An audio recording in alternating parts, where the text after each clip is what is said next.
Gypsy Blanchard part 2। इस part में हम ये बात करेंगे कि जो डीडी और जिप्सी की कहानी है वो कैसे स्वीट एंड सिंपल फैमिली से यहाँ तक पहुँचती है। तो शुरुआत करते हैं डीडी के बचपन से।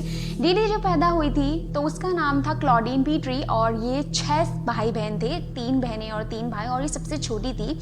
सबसे छोटी होने की वजह से जो भी इन्हें चाहिए था वो हमेशा मिल जाता था। जब क्लॉडीन 24 साल की थी तो उसकी शादी हुई थी रॉड नाम के एक लड़के से, जिस लड़के ने उसे प्रपोज किया था। इवेंचुअली वो गर्लफ्रेंड बॉयफ्रेंड बन चुके थे और उसने उसे प्रपोज किया था, लेकिन बिना प्लानिंग के जो डीडी थी वो प्रेग्नेंट हो चुकी थी। और अपने 18 बर्थडे पे, यानी कि जो जिप्सी के फादर हैं, अपने 18 बर्थडे पे उनको रियलाइज़ हुआ कि वो गलत चीज़ के लिए उनके साथ थे और उनको शादी नहीं निभानी थी। तो उन लोगों ने डिवोर्स लेना ज़रूरी समझा, उन लोगों का डिवोर्स हो गया। तो जिप्सी के पैदा होने से पहले उनका डिवोर्स हो चुका था। इसके बाद जो रॉड है वो हर महीने अपनी जो तनख्वाह है, मतलब एल्यूमनी है, वो सेंड करता रहता था जिप्सी के पालन पोषण के लिए। लेकिन जो जिप्सी की मदर थी वो अब कटी कटी सी रहने लगी, लेकिन रॉड के सामने वो दिखाती थी कि हाँ उसे मिलने दे रही है। लेकिन रॉड ने अपने स्टेटमेंट में बोला कि वो बहुत ज़्यादा प्रोटेक्टिव थी और वो उसको घुलने मिलने नहीं देती थी अपनी बेटी से, और जब भी अपनी बेटी से बात करने जाते थे वो हमेशा वहाँ पे प्रेजेंट रहती थी, उनकी बातें सुनती थी, लेकिन उनकी बॉन्डिंग उन्होंने कभी भी स्ट्रॉन्ग नहीं होने दी। जब जिप्सी 3 महीने की हुई तो उसकी मदर ने कहा कि उसको ब्रीथिंग प्रॉब्लम है। लोगों ने समझाया कि नहीं जिप्सी ठीक है, लेकिन उसके बाद भी उसने रॉड को बोला कि उसे ब्रीथिंग प्रॉब्लम है, स्लीप एपनिया है, जिसमें बच्चे रात को जब सोते हैं तो सांस लेना बंद कर देते हैं कभी कभी। तो उसने ब्रीथिंग मशीन लेने की बोली रॉड से, और रॉड ने इसके लिए मना नहीं किया, उसने दे दिया। तो जब बताया जाता है कि कैसे उसकी व्हील चेयर की शुरुआत हुई, तो बताया गया जब वो 7 साल की थी तो उसके जो नानू थे उसके साथ वो एक्सीडेंट हो गया था मोटरसाइकिल में, जिसकी वजह से उसके पैर में चोट लग गई थी। और इसके बाद तो क्या किया, डीडी की हदें बढ़ गई, उसने उसको सीधा व्हील चेयर पे लाके रख दिया। उसके लिए व्हील चेयर लेके आया और उसको बोला कि अब तुम इसी में जो है अपनी ज़िंदगी गुजारोगी और इसी का तुम यूज़ करोगी। इलनेसेस की बात की जाए तो उसकी बीमारियों की लिस्ट में शामिल है एपिलेप्सी, पैरालाइज फ्रॉम वेस्ट, मतलब कमर से नीचे का उसका हिस्सा बिल्कुल वर्क नहीं करता। उसका जो हेड है वो भी शेव कर दिया गया था। फीडिंग ट्यूब्स डाली गई थी ताकि वो खाना क्या था वो चबा के नहीं खाती थी, बल्कि उसकी फीडिंग ट्यूब डली हुई थी। और इसके अलावा ड्रोलिंग यानी कि बहुत ही ज़्यादा थूक का आना, इसकी भी बहुत सारी सर्जरीज कराई गई थी जो मैं आगे आपको बताऊंगी। इसके अलावा आई एंड एयर, जो कि आंखें और कान भी खराब है बोला था, उसको अस्थमा है, हार्ट डिजीज़ है, ब्रेन उसका एक 6 साल के बच्चे की तरह है, ये सब उसमें डिजीज़ बताई गई थी। इसके अलावा डीडी ने उसका स्कूल भी छुटवा दिया था और उसको होम स्कूलिंग कराई गई थी, घर से उसको पढ़ाया जाता था। उसको फ्रेंड्स बनने से उसके इसीलिए रुक गई क्योंकि वो स्कूल नहीं गई। उसके बाद सर्जरीज की बात की जाए तो डीडी ने उसकी बहुत सारी सर्जरी कराई, जिसमें से हैं feeding tube placement, salivary gland remove, eye ear surgeries, muscle biopsy. Muscle dystrophy में मसल बायोप्सी की जाती है, जिसमें आपकी थाई की जो थोड़ा मसल है उसको रिमूव किया जाता है और काफ़ी ज़्यादा पेनफुल होती है, और यही सर्जरी डीडी ने उसकी बहुत बार करवाई। रॉड ने अपने इंटरव्यू में ये भी बताया कि वो अपनी बेटी से लगातार मिलने के लिए जाया करते थे, लेकिन जो डीडी थी उन दोनों की मुलाकात को रोकने के लिए उसने बताया कि वो हर बार अपना जो घर था वो दूर करती हुई जा रही थी। पहले वो कहीं और रहती थी, देन उसके बाद उन्होंने जो घर लिया वो उनसे रॉड की फैमिली से, रॉड के परिवार से काफ़ी दूर लिया, और उसके बाद वो न्यू ऑरलीन्स में आए।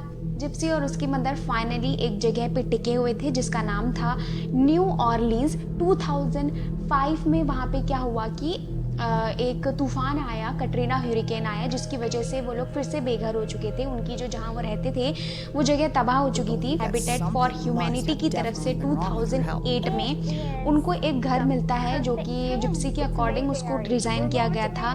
चूँकि जिप्सी व्हीलचेयर का यूज़ करती थी तो उसकी सुविधा के लिए उन लोगों ने उस घर में रैम्प बनाई थी। उस घर को पूरा पिंक कलर से डेकोरेट किया था, जो कि उसकी सुविधा के लिए था। जो स्विचेस थे उसको नीचे लगाए गए थे ताकि जो जिप्सी है उसको कोई भी तकलीफ ना हो। इसके बाद यहाँ पे एक और बात सामने आती है कि जो जिप्सी की मदर थी डीडी, वो उसको 1 साल में लगभग 150 डॉक्टर के पास लेके गई। मतलब उसकी मदर का ये था कि जो भी उसे बीमारियां उसने बताई थी वो एक्चुअल में जिप्सी को थी ही नहीं, वो उसकी मैन मेड थी। वो सारी बीमारियां जो थी जिप्सी की मदर की मैन मेड थी, यानी उसने खुद बनवाई थी। यानी कि वो पूरी तरीके से एक हेल्दी बच्ची थी, लेकिन उसकी मदर के दिमाग में कुछ ऐसा था, शैतानी कीड़ा, कि उसने ऐसा दिखाया कि उसकी बच्ची बहुत ज़्यादा बीमार है। इस जो बीमारी है, जो इस डिसऑर्डर है, इसको कहा जाता है मंचासन बाय प्रॉक्सी। इसमें क्या होता है, जो केयर गिवर होता है, जो मोस्टली पेरेंट होता है, वो दूसरे को, उसका बच्चा हो सकता है या कोई पेशेंट हो सकता है, किसी हस्बैंड की वाइफ हो सकती है, उसको इतना बीमार दिखाता है, उसकी बीमारी को इतना बड़ा चढ़ा के बताता है और उसे उसके बदले सिंपैथी मिलती है, उसके बदले उसे अप्रिशिएशन मिलता है और इसमें उसको फंड मिल रहे थे, यानी उसे इसमें पैसा भी शामिल था जो उसे मिल रहे थे। तो ये एक बीमारी है, ये एक डिसऑर्डर है, Munchausen by proxy. I hope I am pronouncing it right.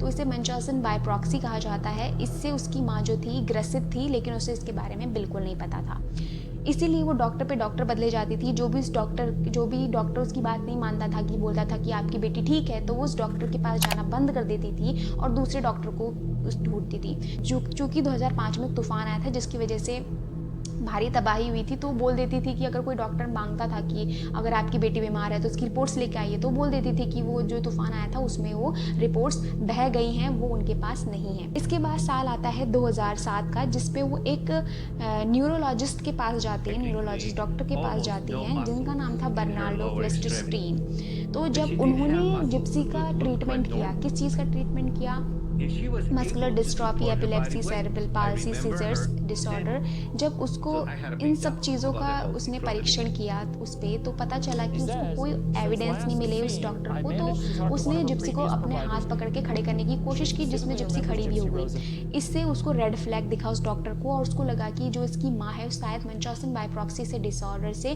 पीड़ित है, और उसने अपनी रिपोर्ट बनाई जिसमें लिखा कि mother is not a good historian, और उस पर शक हो गया। लेकिन उसने बोला, अभी जब डॉक्यूमेंट्री बनी तो उसने बोला कि उसके पास प्रॉपर प्रूफ नहीं थे एविडेंस के लिए कि वो लोगों को बता सके कि ये कुछ गड़बड़ है, और उसने आगे ये ट्रांसफ़र नहीं किया, और उसे लगता है कि उसकी गलती थी और उसे ऐसा इस बात को आगे बढ़ाना चाहिए था। और उसने बोला कि इस केस के बाद उसको अकल आई और वो इस चीज़ को और सीरियसली लेने लग गया।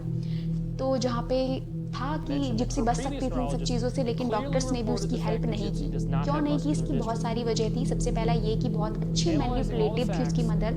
दूसरा, उसकी मदर पहले भी एक नर्स के सहायक के रूप में काम कर चुकी थी, तो पता था कि उसे पता था कि कौन सी दवाई किस चीज़ के लिए होती है, उसे मेडिकल चीज़ों की जानकारी थी, जिसकी वजह से वो डॉक्टर को बहुत अच्छी तरीके से मैनिपुलेट करती थी। इसके अलावा वो डॉक्टर चेंज कर देती थी अगर किसी को शक होने लगता था। दूसरी ओर उसकी सेलिवरी ग्लैंड का भी रिमूवल की सर्जरी की गई, यानी जहाँ पे आपका लार बनता है, आपका थूक बनता है, उसकी बहुत सारी सर्जरीज कराई गई। इसके बारे में वो कहती थी कि जो जिप्सी है वो बहुत ज़्यादा ड्रोलिंग कर रही है, और वो कैसे विश्वास दिलाती थी, वो एक जेल आता था, ट्रैग्रोटॉल नाम का जेल, उसके मसूड़ों पे लगा देती थी, जिसकी वजह से वो काफ़ी ज़्यादा लार उसके मुंह पे आता था, और तब उसे वो हॉस्पिटल ले जाती थी और डॉक्टर्स को बोलती थी कि इसे बीमारी है, और डॉक्टर्स को पता भी नहीं चल पाया।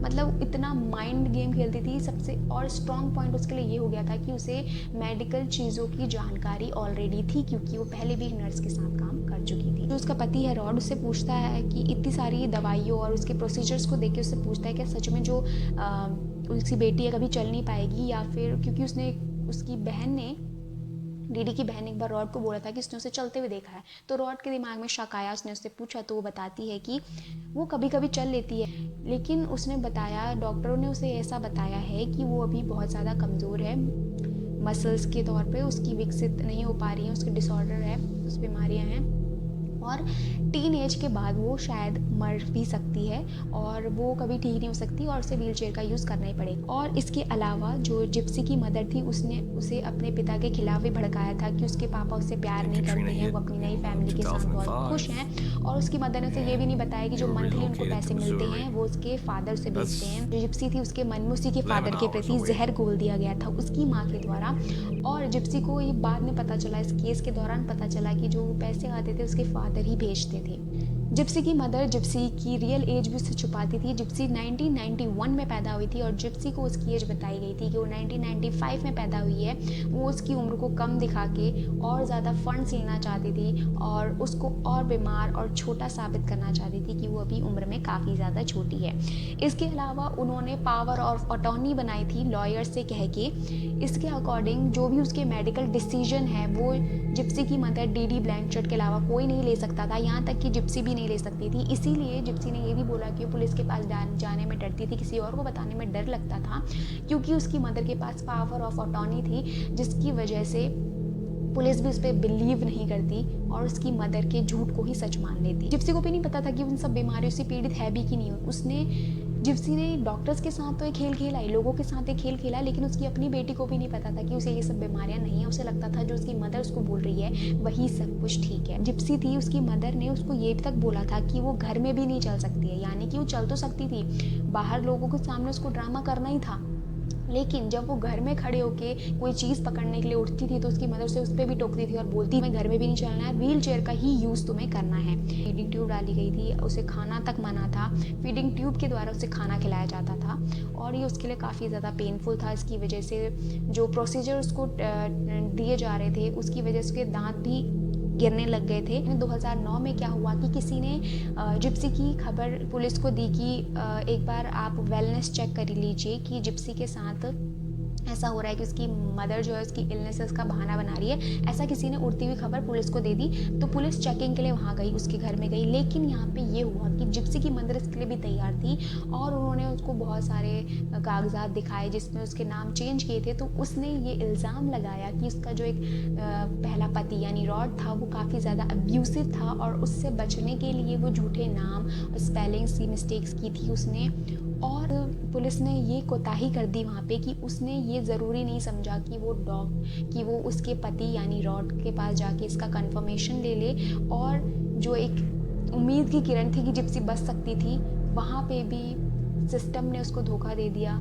ना उसके डैड ने, ना डॉक्टर्स ने, ना पुलिस ने, ना आसपास के लोगों ने उसकी किसी ने भी हेल्प नहीं की और वो बार बार इन चीज़ों में फेल होती गई। इसके बाद आया 2011 का वो दिन जिस दिन जिप्सी ने पहला कदम उठाया अपनी माँ के चंगुल से छूटने का। देखिए इसके अगले पार्ट में।